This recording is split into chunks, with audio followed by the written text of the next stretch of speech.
Je pense que les entreprises sérieuses aujourd'hui ne s'implantent pas sur un territoire parce qu'il y a des subventions, parce qu'il y a des primes. Les entreprises sérieuses s'implantent si un certain nombre de critères sont réunis. Il faut que notre département offre aux entreprises un certain nombre d'infrastructures. Bien sûr, les infrastructures pour permettre à son personnel de former ses enfants, je pense au lycée, je pense à l'éducation. Bien sûr, surtout, les infrastructures routières. Et enfin, troisièmement, il faut que tout ce qu'on appelle les réseaux aujourd'hui soient en place. Et je pense au très haut débit, qui est devenu aujourd'hui pour les entreprises un critère absolument indispensable d'implantation. Alors, décrire la situation de Plombières par rapport au haut débit, déjà c'est pas triste, hein, parce que, première chose, on n'a pas le haut débit, donc c'est rapidement fait, on n'a pas le haut débit, et on est surtout dans une situation où vous avez quand même pratiquement 10% de la population qui n'a rien.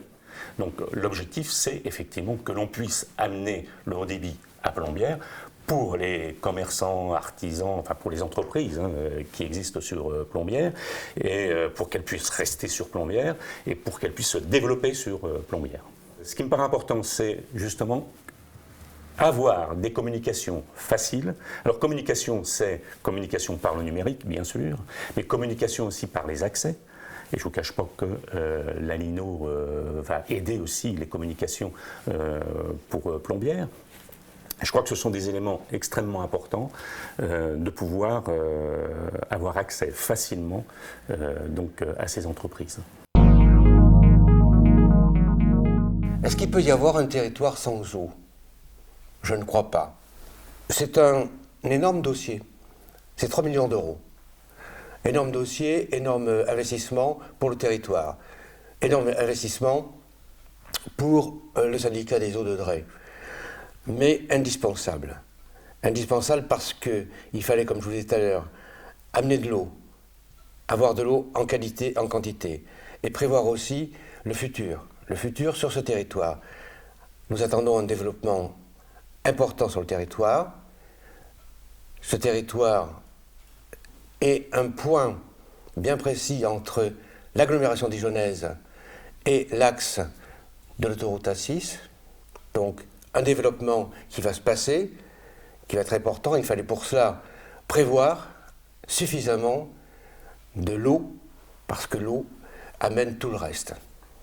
Donc il y aura un développement, et on le voit bien justement par rapport à des zones qui viennent se mettre en place comme celle de Fleuret, où nous avons déjà prévu des sorties pour alimenter, si le besoin est, sur ces 9 km qui partent de Morcueil jusqu'à Saint-Bernon.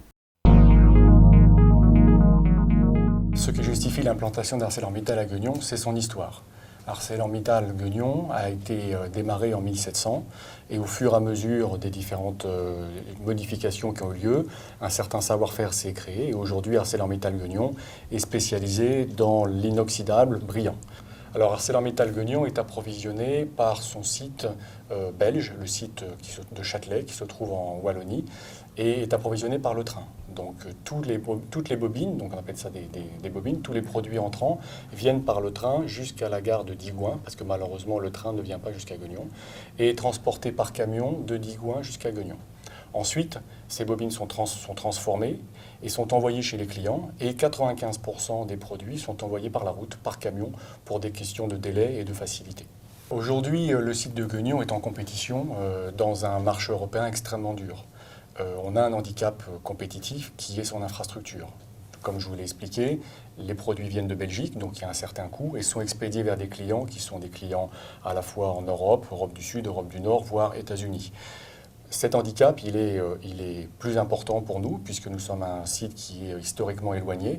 Donc l'infrastructure est un élément clé de compétitivité et un élément clé, je dirais, de survie du site. Alors l'infrastructure qui nous manque, c'est le premier point, c'est le train qui pourrait aller de Digoin jusqu'à Gueugnon. Et ensuite, c'est des routes rapides comme la RCEA qui permet pour nous de faire des expéditions rapides vers nos clients.